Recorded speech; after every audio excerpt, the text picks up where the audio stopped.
Let's get it.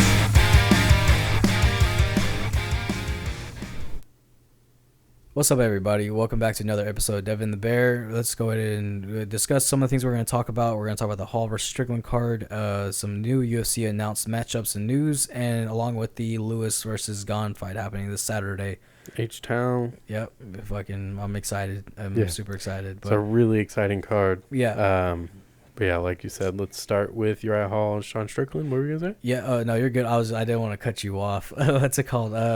So the Hall versus Strickland card, top to bottom, was such a fun card to watch, and these are the sleeper cards that we talk about all the time. It started off really strong with Phil Rowe and Orion Kosey. That was a Kosey. Kosey, yeah. Yeah, I was really interested in that matchup because Rowe is very good on the ground, but he didn't need to take it to the ground, and I was interested because I know Kosey likes to go in there and swing, but it was just looking like Rowe was going to do everything he could to get the knockout.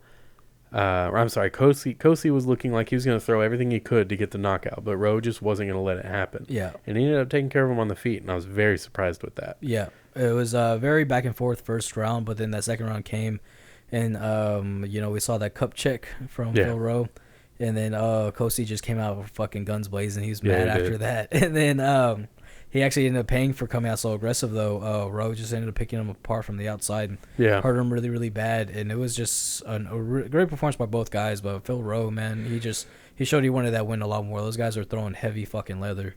So to get into the main card, though, we had Jason Witt and Brian Barberino, who took fight of the night also. That was a fun back-and-forth fight. I didn't expect Jason Witt to be as successful as he was on the feet. I thought he was going to be trying to really go more strictly wrestling against Barberino, who has really good stand-up. I would say that he did. The punches that Jason Witt threw, for the most part, did not land. Yeah. And the ones that did either didn't do anything at all to stop Brian, or they rocked him. Yeah. So it was kind of hit or miss.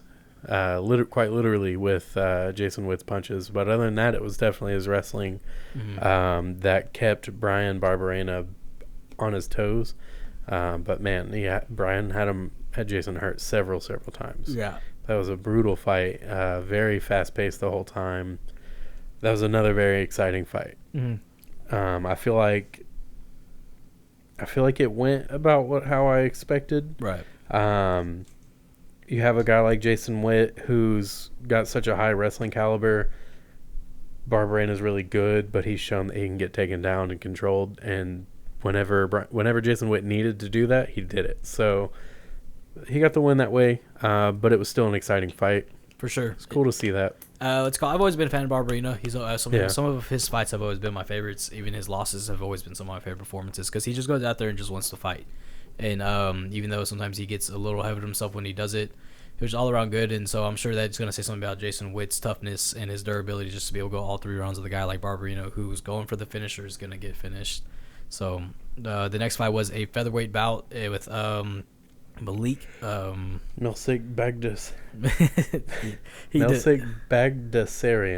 I'm just gonna let you say it like that. And he was actually his debut against Colin Anglin, who it was also his debut, and both guys came out swinging pretty hard. Yeah, being very technical, and it was Milsik who ended up on top. I think Colin just had his hands low, and it opened up something for Milsik, and Milsik took advantage of it. Really, really fun knockout. Really good way to really good way to make a debut. Yeah, I mean, it was all around fun. And then when I saw England's coach, it was this, I don't know the guy's name, but he's the same coach for Anthony Smith and Macy Barber. And I was like, this guy's about to get knocked the fuck out. Like, I'm not a big fan of that guy.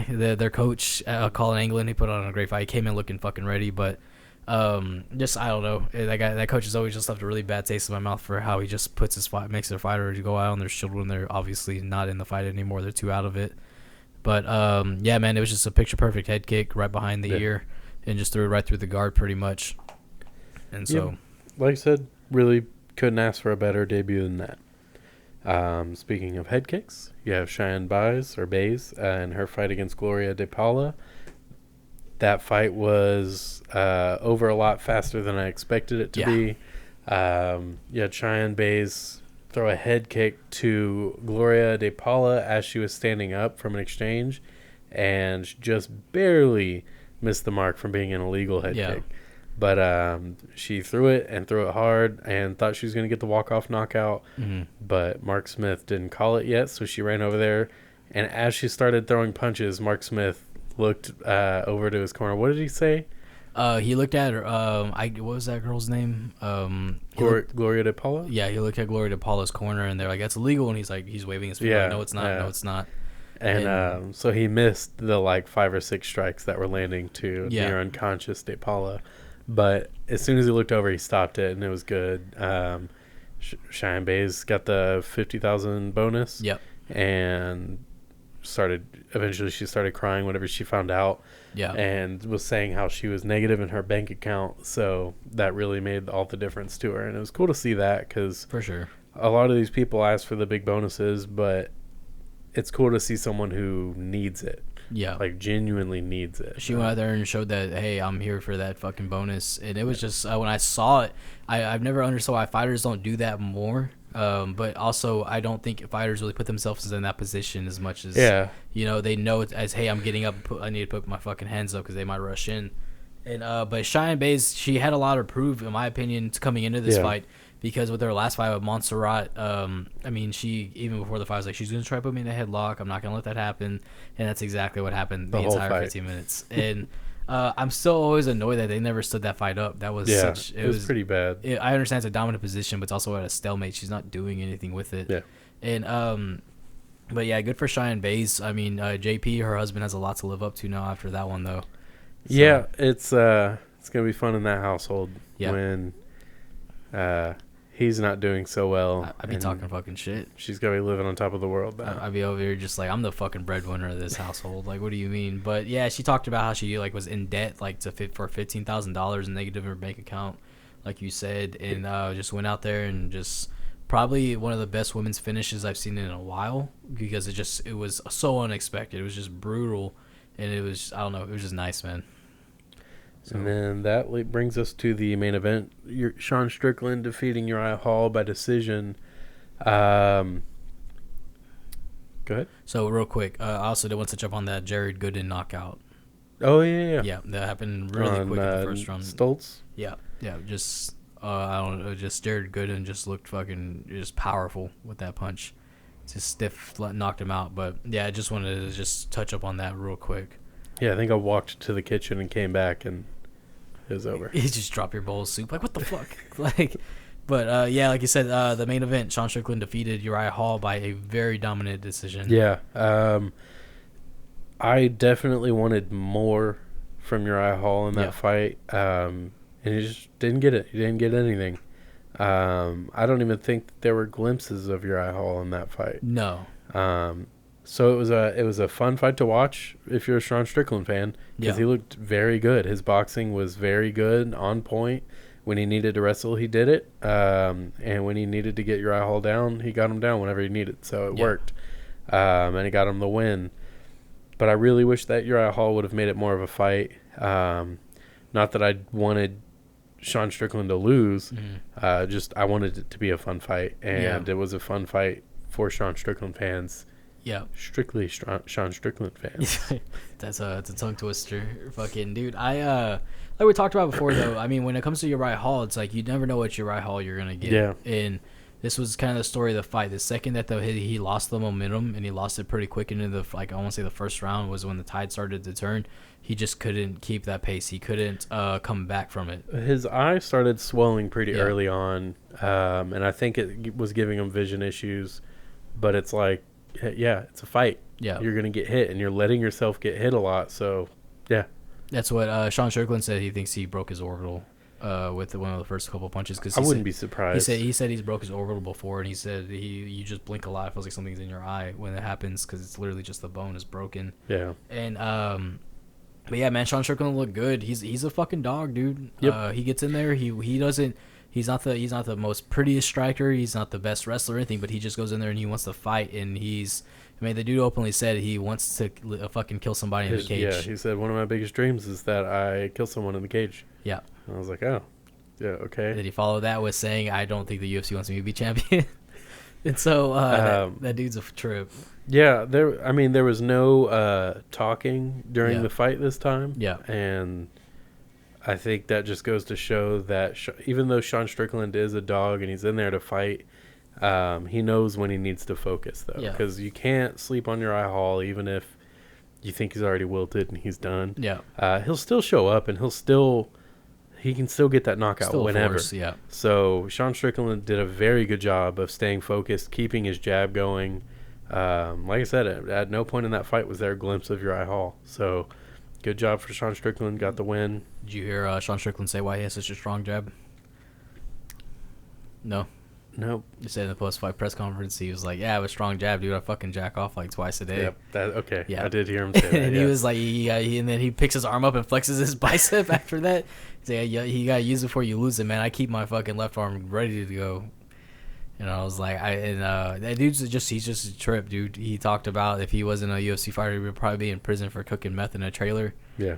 And but I'm excited to see what's next for him. They're already talking about him versus Luke Rockhold.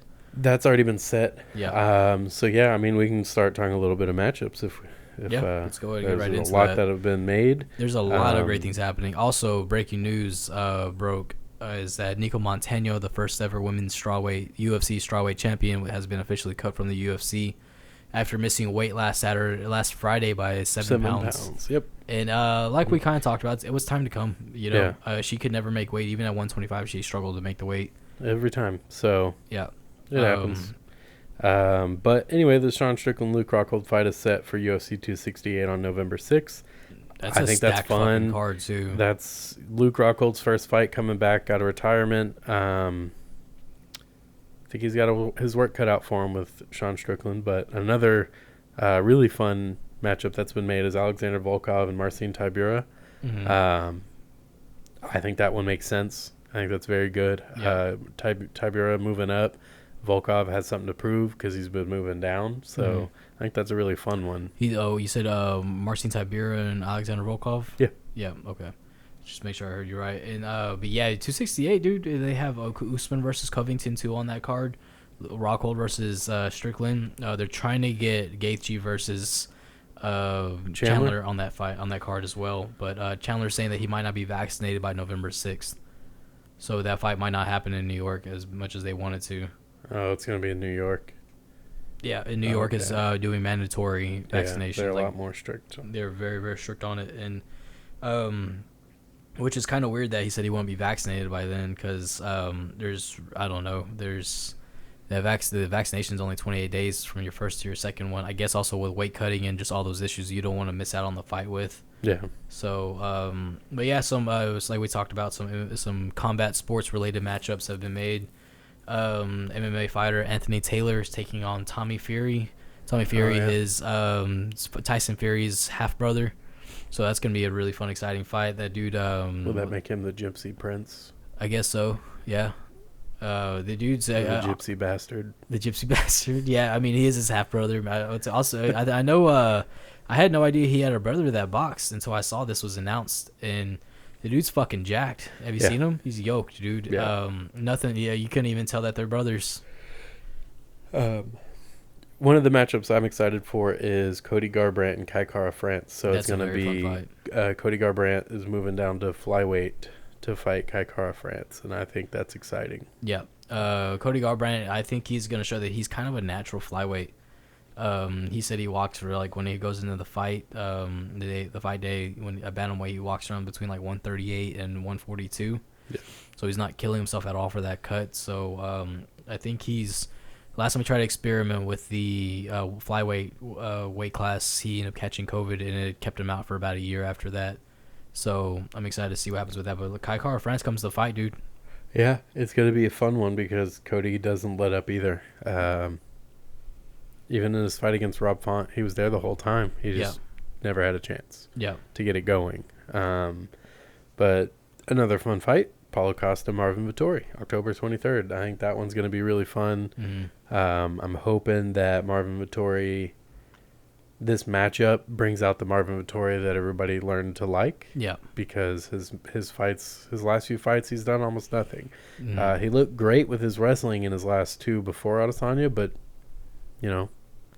this is an MMA fight, not a wrestling match. Yeah. So eventually you got to do something else. I think he's going to struggle taking down somebody like Paulo Costa, too. Yeah, I think that one's going to be a pretty good fight. I never thought I'd say this, but I'm actually going for Paulo Costa for that fight. Why? Just because I think Marvin Vettori is going to have to learn the hard way. Hey, you need to work on your striking a lot more. Yeah, I could see that happening.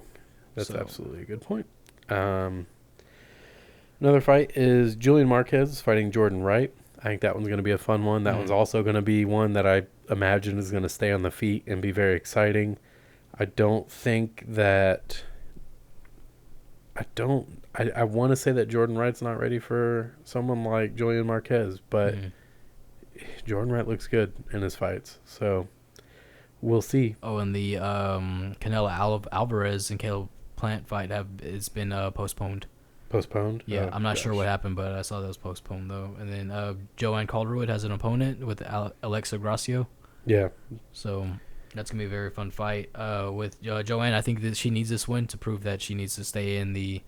If she wants to be in fight for the title eventually. Yeah. And so with Alexa Gracio, she's coming up quick, dude. So I think she's definitely a woman strawweight to keep an eye out for. Flyweight, excuse me. Another matchup that I'm really excited about is going to be Abdul Razak Al Hassan and Antonio Neto. I love watching Abdul fight. Abdul Razak Al Hassan, big jack dude who knocks people out. Mm-hmm. He's so fun to watch. I feel like I've seen him fight before. Yeah, you have. We watched him fight a couple times together. And I don't think he got the knockout. I think it was on one of his losses. But that one's going to be really fun. But yeah, there's a lot of exciting matchups that have been happening, and we're looking forward to them. So speaking of exciting matchups, we got UFC 266 happening this Saturday in Houston, Texas. Houston. 265. Fuck, I'm all over the place. Never mind. But yeah, UFC 265 headlined by Houston's Derrick Lewis and France's Cyril Gane. I'm very excited for that fight. I'm torn because I'm a big fan of Cyril Gane, but I'm not going to be supporting him in that fight. I'm going to be for Derrick Lewis. I'm all in. But yeah, the card is really stacked. I think that's, even though it, I think, brings in the kind of excitement it should, I still think that it's underappreciated. Yeah. I feel like so too. I mean, just looking at the prelims, one fight that I'm definitely excited to see is Carolina Kowalskiewicz taking on Jessica Penne. So Carolina, this is actually her fight back since her really bad injury she had to her orbital. Yeah. And so I'm surprised she's actually coming back, dude. I did not expect that. I mean, if you haven't seen it yet, go look it up, her injury, and you'll see that. I mean, her eye was literally like turned in because she broke her orbital and she got beat the fuck up the whole fight. She basically lost complete control of her eye. Yeah, and it was just moving around like an 8-ball, like a magic 8-ball. Honestly, I know it's kind of a fucked up way to describe it. But, I mean, she just got beat up, dude. It was just, she had no control of her eye. I remember she went on Instagram Live and actually, like, did a live video and talked about her eye. And you could see she didn't even want to show the camera her eye because she knew how bad it was and, just having to deal with that. And, I mean, coming into this fight, man, she needs this win. She's on a 4-fight loss streak. She hasn't been the same at all. She's getting beat up. She's getting stopped. And she's just an all-around fan. Like, I'm a big fan of hers. Yeah. And it just kind of, I don't know. Jessica Penne is a very tough opponent. Yeah, I was about to say, Jessica Penne can be very dominant. She's had some issues lately, but she's got to win. So she's in the win column. Hopefully she can keep that going. Mm-hmm. It's going to be a tough test against Carolina Kowalskiewicz, but we'll see. I feel like we really have to see what Carolina is capable of in this fight. For sure. And so... Otherwise, I feel like it's going to be Jessica. And so another fight that I'm excited for in the prelims is Ed Herman taking on Alonzo Minifield. That one's going to be a good one. Yeah. I think it's crazy Ed Herman's still fighting. Yeah. I didn't know he was still fighting. And Alonso is rising up real fast. So it's going to be tough. I don't know what's going to happen with that one. I feel like Ed Herman's really good all over. So that fight could end up anywhere and he'll be comfortable. Yeah. So will his experience win him the fight over the young talent in the UFC? I don't know. I mean, so he's going against somebody like Alonzo Minifield. He's 10-2. All of his wins are in the first round. Most of them are by knockout.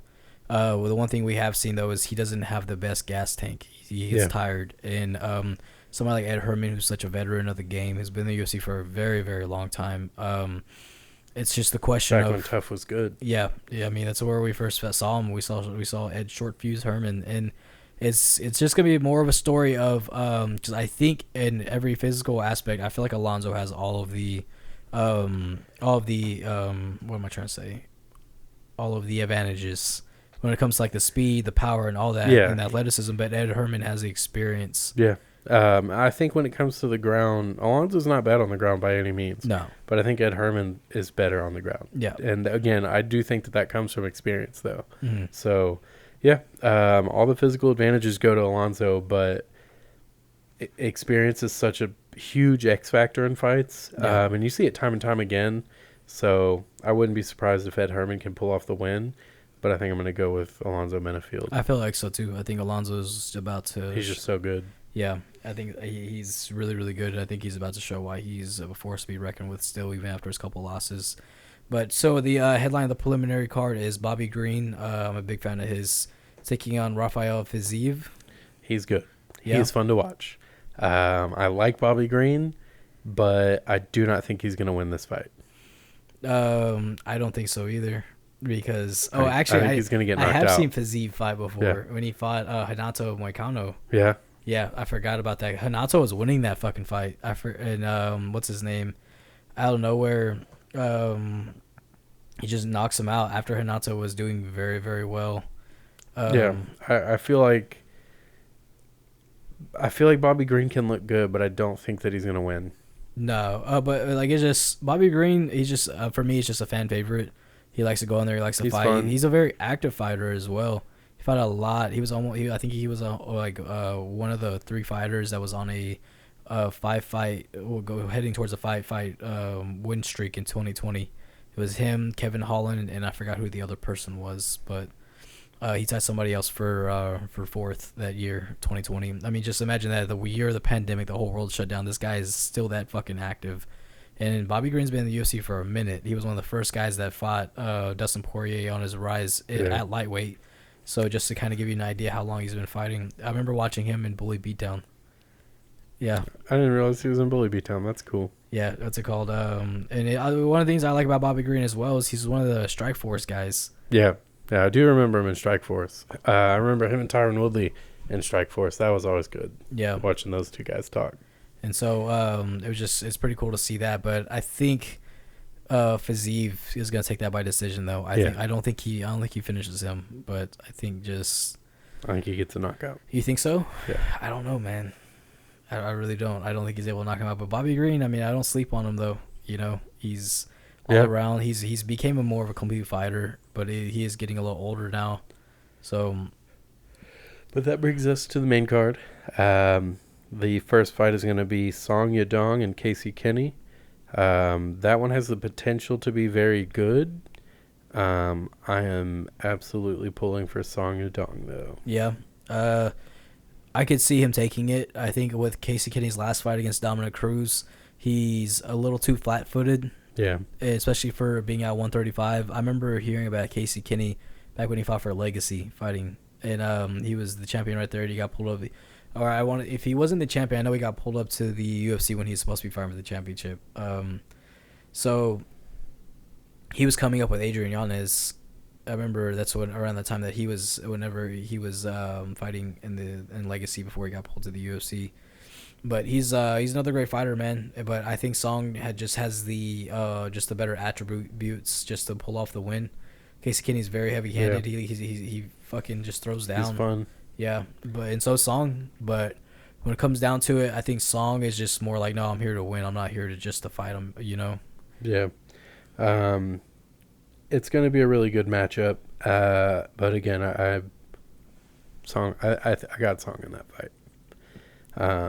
The next fight up is going to be Tisha Torres and Angela Hill. I want Angela Hill to win this fight because she's had so much trouble getting fights. So I want her to win just to make it worth it. And I'll say I'm also not a huge fan of Tisha Torres' fighting style. You're not? No. She's a grinder, right? I think it's very boring. Yeah. She's a grinder up against the cage, but she doesn't do anything with it. I don't know why I'm getting her confused with somebody else that fights at her weight class. I don't either. Her name's not Tisha. It might be. Fuck. But I always get her confused with somebody else. But yeah, I'm a big fan of Angela Hill, though. She likes to keep it standing. She likes to throw down. And I don't think a lot of fighters, especially somebody like Tisha Torres' fight style doesn't want something like that. Like, she's going to make it very obvious what she wants to go in there and do, you know? And I could easily see this fight going Torres' way. Just being realistic, I see it up against the cage very often. But yeah, you look at all of her fights almost. They're almost all decisions, either losses or wins. And Tatiana Suarez. She's good. Yeah. She just got COVID. Released? Oh, COVID. She got COVID. Okay, I was about to say something happened with her. Yeah, she's never going to get a fight either. No, yeah, she hasn't fought since 2019. She's freaking good, man. Yeah. But yeah, Angela Hill, I want her to win. I'm going Angela Hill. It's probably going to be Tisha Torres by decision, but I'm going to go Angela Hill by decision. Angela Hill? So it's going to be hard to keep Tisha Torres off of her. Nah, fuck that. Angela's going to knock her out. I believe it. I hope so, man. I believe it's going to be a brutal ass knockout, too. I try to keep decent and unbiased, but I really want Angela Hill to win this fight. Angela Hill's awesome. She's fun to watch. Yeah. And she's worked very hard to get to the top, too. And she has. And now every time she gets a fight, something happens and it gets stopped. Sucks because I was looking forward to her fight with Amanda Hebos because I knew that would be a fun fight. Which time? Yeah, both. Yeah, like was it like 2 times, right? Yeah, there's 2 times, and then there was someone else, and she couldn't. And then after, there was someone else that she was supposed to fight, and it didn't work out. So she made a bunch of call-outs and just said, "Hey, someone please fight me," and nobody answered her. Well, people answered her, but it never happened. And I was like, "This freaking sucks, man." I remember whenever she stood up to Joshua Fabia, trying to talk shit to her. And then she said something. I was like, yeah, Angela fucking beat her ass. Angela Hill would destroy Joshua Fabia. Yeah, that dude's a fucking pansy. Yeah. But yeah, man, I think I'm going Angela Hill by stoppage, though. You know what? Fuck that. She's going to get her first career submission. Yeah. No, she's not. But still. Like, I was looking at her record, and I saw she doesn't have 1 submission win. I thought that was nuts. And it's not going to be against Torres. If it goes to the ground, that is a mistake on her part. Yeah, so that's going to be a good time to go to the bathroom. So, but yeah, so after that, we got welterweight fight Michael Chiesa. Yep. And Vicente Luque. I am very excited for this fucking fight. This is gonna be a fun one. I don't even want to pick someone. I just want to have a good fight to watch. That's what sucks is when you get to this point of fighters that you like that you watch come up, and then now they have to fight each other because who's gonna sit with the big dogs now, you know. And Michael Chiesa has looked fucking phenomenal since he's moved to 170. Vicente Luque, he's looked good as well. The only thing we've seen him struggle with is against like Stephen Wonderboy Thompson. I want to say, this is his last loss in a very long time. He got rocked by Tyron Woodley pretty bad. Yeah. But he was able to keep his composure and win the fight. Yeah. I think on the feet, Luque should win that. Yeah. Going to the ground is where it gets interesting because Chiesa is so good on the ground, and we haven't seen a whole lot of Luque on the ground, but I imagine he's very good training with Gilbert Burns. Yeah. So I can't imagine he's not good on the ground. Which says something about, because Michael Chiesa, since his move to from lightweight to welterweight, he isn't the striker that he used to be. He's a grinder. He just wants to get in your face. He wants to take you down, beat you up. Especially whenever, like, one of the things I think about his Kimura finish against Carlos Condit, probably one of the nastiest Kimura I've ever fucking seen. Yeah, it was Carlos good. Condit was out for a very long time after that fight. I think he completely tore his rotator cuff. He just had that arm just twisted all the way back. Like, your arm's not supposed to bend that way at all, straight out. And so I think Luque has the advantage on the feet. But, I mean, he probably has the advantage on the ground, too, as well. But Michael Chiesa even says he doesn't believe in belts. He submits black belts all the time when he's in training. And I agree so strongly. Yeah. The only difference here, though, is regardless of belt, if you're able to roll with Gilbert Burns, you're good. Yeah. And Luque rolls with Gilbert Burns. Gilbert Burns still competes at high-level jiu-jitsu. And, but yeah, he's a brown belt in Brazilian Jiu-Jitsu. That says a lot about that as well. And so it's just going to be just what's going on with that. We saw that he even submitted Tyron Woodley with the Darce. That's Tyron Woodley's bread and butter, it being in that being in that submission, or a Bravo choke if you want to be a dick about it. So but I mean, he's also like with Vicente Luque, most of his wins are by stoppage. You know, he has a very high stoppage rate. And when it comes to it, he's been submitted before, but it's been a very long time since that's happened, though. And that happened very early in his career. We haven't really seen that since. Exactly. And so I think once if this fight goes to the ground, it's very interesting. Yeah. But I want Chiesa to win, honestly. Yeah. I think Vicente Luque is always going to be around. He's young. He's only I think he's got more to look forward to. Yeah. And if Chiesa wins, it just kind of finishes his story a little better, or at least lays down the brick for his story to be finished. Yeah. I don't know, man. That's a tough one. I don't want to pick one. Yeah. I'm gonna go. What's his name? I'm gonna go fucking Chiesa, though. I think Chiesa takes it. I'm trying to look at rankings right now. My phone's acting fucking stupid. But so I think this winner of this fight after Leon Edwards should get the title shot, or fight Gilbert Burns.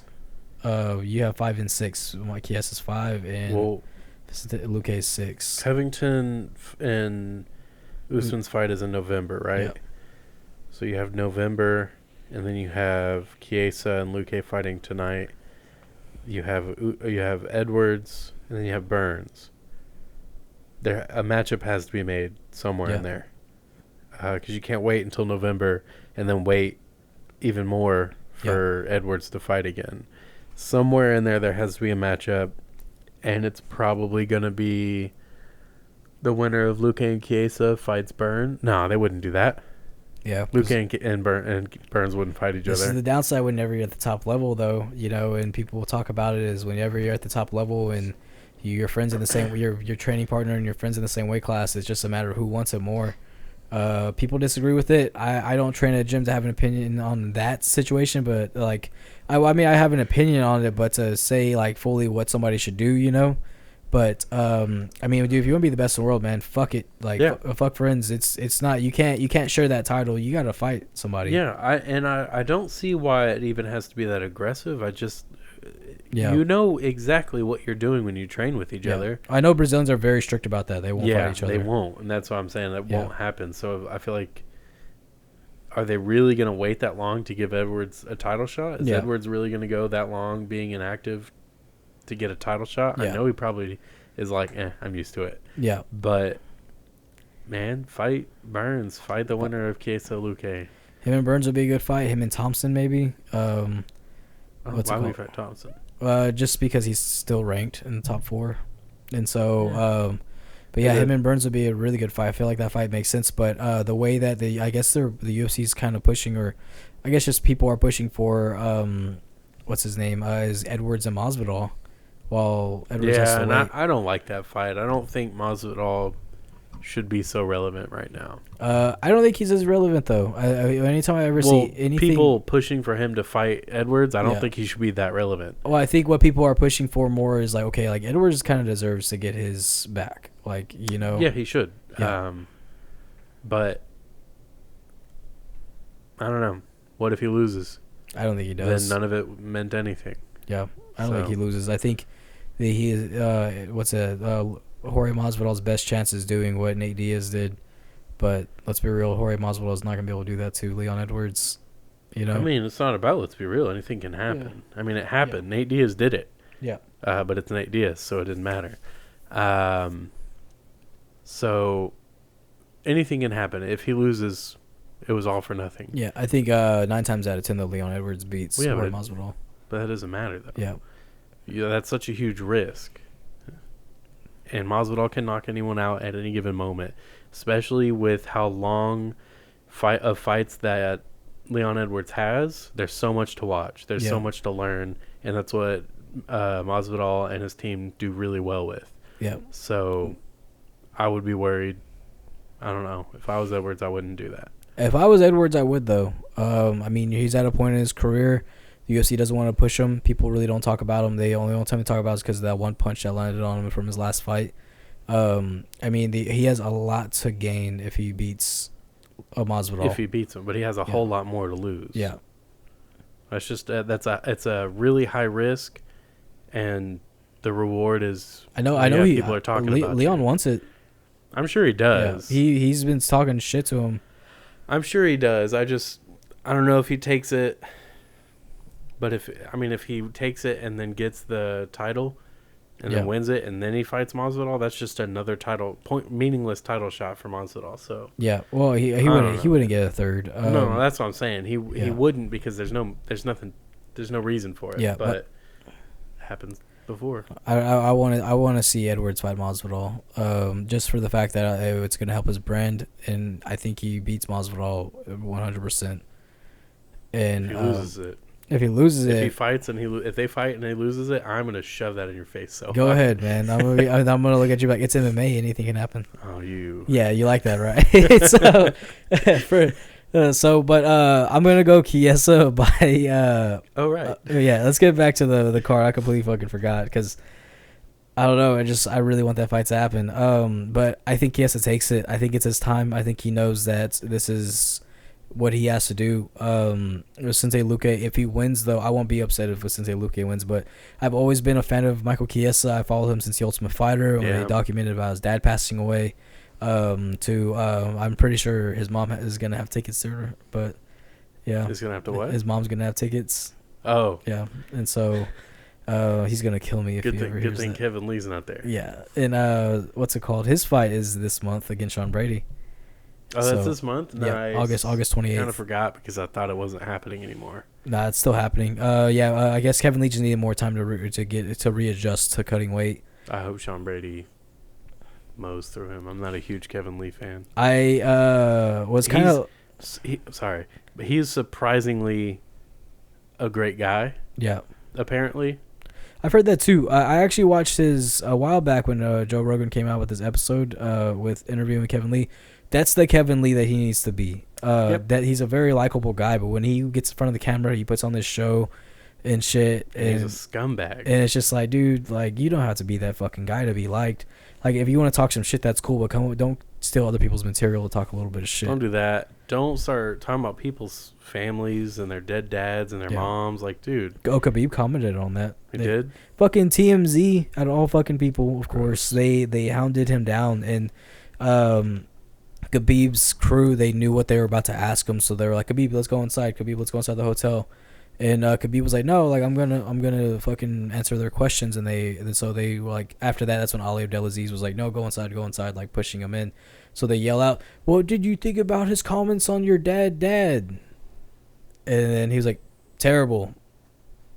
And I'm like, why would you ask him that? Like, I don't know, man. Well, anyway, yeah, I'm going to go with you, though. I've same reasons as well. I've just been such a fan of Chiesa for such a long time. I want to see him win. I want to see him at least get a title shot. Because, once he feels he's done with fighting, he's just going to be an analyst. Yeah, and he's a great analyst. Yeah, he is. He's great. The way that he sees things is really good. He's quick to call things out. Yeah. And I feel like Chiesa has a very good future in it, but I feel like if he can't make this title run happen, or if it gets ended short, then he's got a few more fights, finish out his contract, and he'll be done. Yeah. I won't be surprised if Luque does win, though. But yeah, it's hard to go against the guy. Yeah. So on to the co-main event, we have Jose Aldo making his return from his last fight against Pretoria, his loss against Pretoria, and taking on a very tough challenge in Pedro Munoz. Pedro Munoz also was kind of on some hype, and he lost his fight to Aljamain Sterling, who went on to fight for the title right after that. Actually, he had a couple fights so far for the title. And but Munoz is, man, he's stocky. He's a very beefy. What's that bantamweight? He's just short. That's his only thing. Yeah, with that fight, if Jose Aldo can show up with the classic like Jose Aldo speed and explosiveness, I could see him winning that fight. Otherwise, Pedro Munoz is gonna win that fight. I think Munoz takes it. I do too. I don't see Jose Aldo winning this fight because I don't see him really outmatching Pedro anywhere. Mm-hmm. But I think he has the speed, but he doesn't have the gas tank. I think the thing is though is Jose Aldo's never really had a good gas tank. Whenever he's in a very competitive fight, like we've seen him dominate guys like Uriah Faber all 5 rounds. But granted, like he was in control of that whole fight, to where it was never like a bad thing for him. Or when he dominated Frankie Edgar twice, it was never like a you never really saw him wilt because he's always in control, just pushing the pace. But whenever you saw someone pushing the pace back towards him, he really didn't know what to do with it, you know. And but I think Munoz is in better shape. I think he's gonna come in, and I think honestly I feel like he's gonna grind him out and knock him out. I definitely see a knockout. Yeah. I would see the sense in him trying to grind out Aldo, but I don't even think he needs to do that. Yeah. Well, I mean, grind out. I mean, just wear him down. I don't think he's going to try to wrestle him at all. What's that? But I think I'm just saying, I don't even think he needs to try to wear him down. I think he can get the knockout pretty quick. Yeah. If he stays technical and keeps Jose Aldo at a distance, he's going to get the knockout. He's built like a mini Mike Tyson. Yeah. Yeah. And that's what I'm saying. If Aldo tries to jump in with that right hand, we've seen him get exploited doing that with Conor McGregor, and now that everybody knows he does it, he has to be very careful doing it, but he still does it. He is throwing kicks again, though. Yeah. We'll see. So, but yeah, I'm going Munoz by knockout. Same. So, and that takes us to the main event: Derrick Lewis and Cyril Gane. We got the Black Beast. I don't know what Cyril Gane's nickname is. Does he even have one? I don't think so. No, I don't know. I don't think so either. I'm gonna double check real quick. All right. Yeah. Yeah. I'm Derrick Lewis all the way, knockout. But that is going to be such a good fight. So this is my opinions on the fight, is how I think it's going to go down. It's either going to be a very boring decision win for Cyril Gane, or it's going to be a very fun, come from behind knockout by Derrick Lewis. Well, define boring decision win by Cyril Gane. By boring, I mean like what the casual MMA fan calls boring. Oh, okay. Like very. I was about to say, like, cause his decision win against Volkov was exciting. Yeah. For us, like, we enjoy watching that because it's very. He's a very tactician. He picks his shots. He knows how to fight. He's a point fighter, and he knows how to do it. I think people kind of forget that, like, the way he fights is very traditional kickboxer. Yeah. It's a point fight for him. He knows how to stay calm and stay composed. He was a Muay Thai fighter for 4 or 5 years. Yeah. Before he went into MMA. And Cyril Gane does a lot of great things, and I think one of the things that kind of people really didn't talk about, unless you really watch him, is the ability for him to switch stances in the Volkov fight and to still look just as fucking good. Yeah.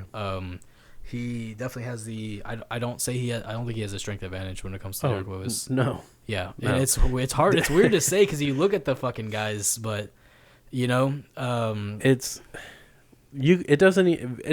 don't even matter when it comes to Derrick Lewis. Yeah. When it comes to Derrick Lewis, the only thing that matters is do not let him touch you. Yeah. Because if he touches you, you're gonna go to sleep. We need to get the albino rhino's opinion on this one. Yeah. Yeah, we need to see what he has to say. I feel like he's gonna say the same thing. Yeah. And shout out to HMT, Jeremy Milbourne. So I don't know. I don't know why I called him HMT. I don't either. Yeah, why don't you correct Heritage me? Muay Thai. Yeah, Heritage Muay Thai. But yeah, so like, if y'all had listened to the episode with Jeremy, he discusses that he used to train at mainstream Muay Thai with Derrick Lewis, and he sparred with him a little bit, and he was like, "No, that guy has fucking power." Like, It wasn't fun at all. And I kind of want to talk with him more about Cyril Gane, like send him some clips that kind of. Yeah, we did show him a little bit. Yeah, and he was impressed. There's no reason not to be impressed with Cyril Gane. That guy is massive, but he's also a freak athlete. Like we said last time, he threw a freaking flying knee over Alexander Volkov's head. It was like 6'7". Yeah, it's freaking insane. I can't get over that. But do I think he's going to land a flying knee on Derrick Lewis? I don't think so 100%. Because the only way I see that happening is if Derrick Lewis is throwing that right hand too much. Yeah. But he doesn't do that. So I don't think that's going to happen. Yeah. He looked for that shot, but the thing is and the thing is though is everyone knows he looks for that shot, but they still make that fucking mistake. Like with that being said, I'm going to use something you said, so I'm not just trying to interrupt you, but right. He does look for that shot, but you know what creates that opening for a big opening for that shot? Switching stances.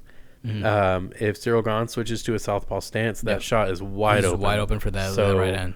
I don't think Cyril Gane should be switching stances against Derrick Lewis. No, he likes to use it for a side kick, but it's not going to work against Derrick Lewis. Right now, I like Cyril Gane, but right now he's public enemy number 1 right now. He's coming into Houston, Texas to fight a native Houstonian.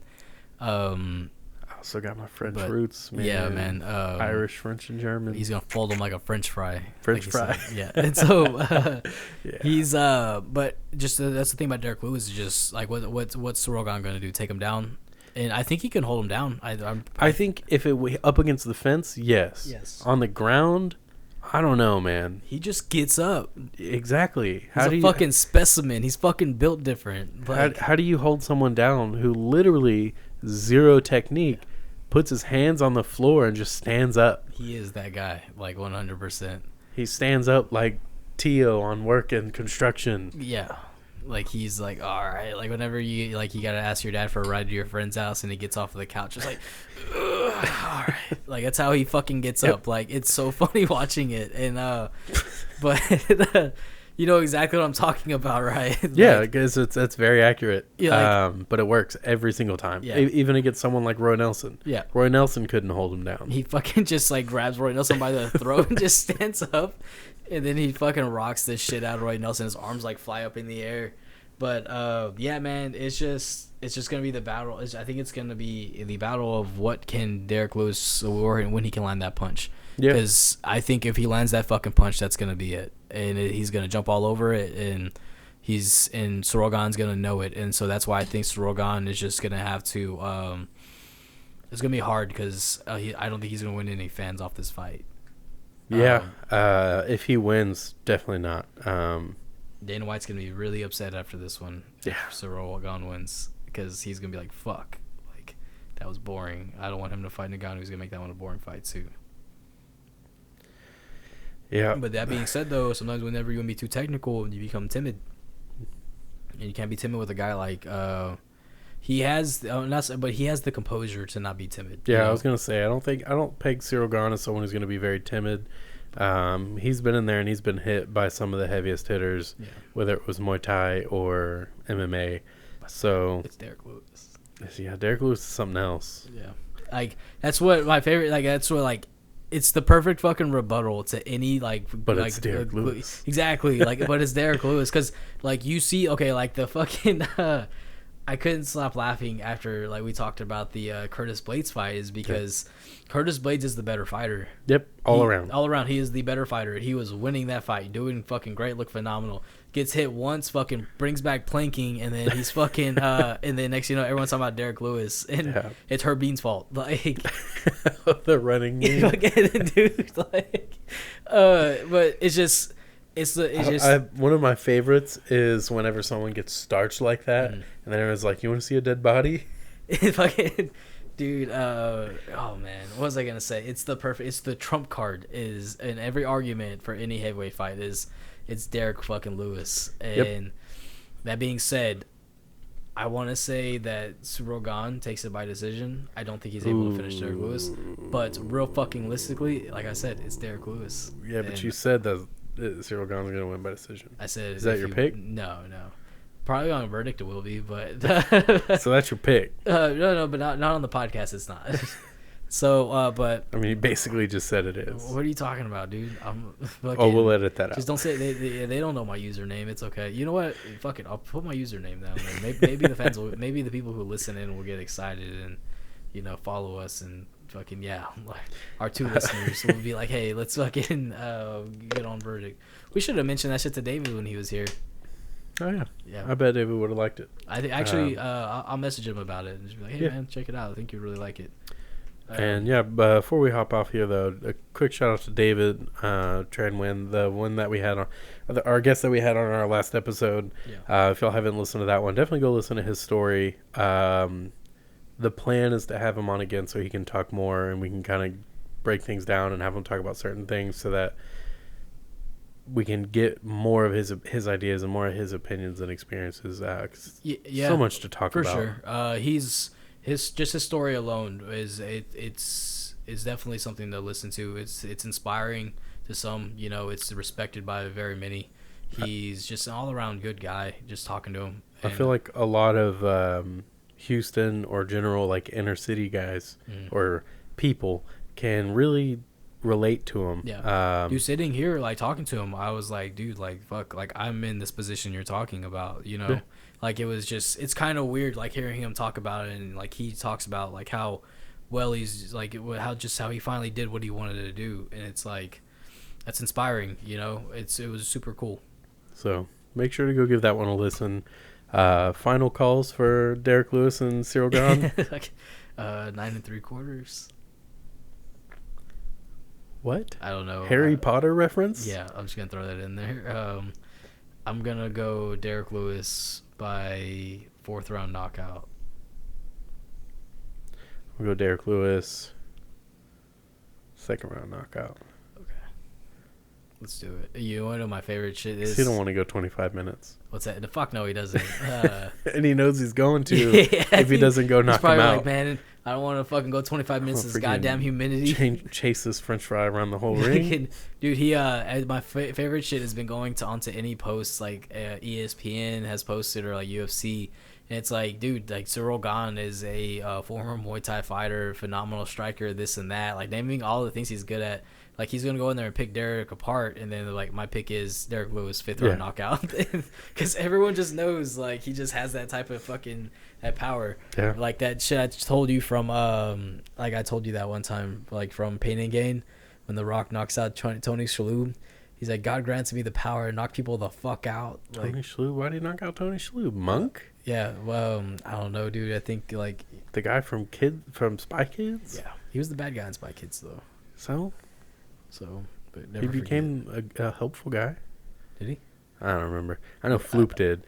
Anyway. I think you're thinking about fucking, what's his name? The guy with the eyes. He was a firefighter. He was in Reservoir Dogs. Oh, you're talking about Steve Buscemi? Yeah. No, I'm talking about the first one. Floop.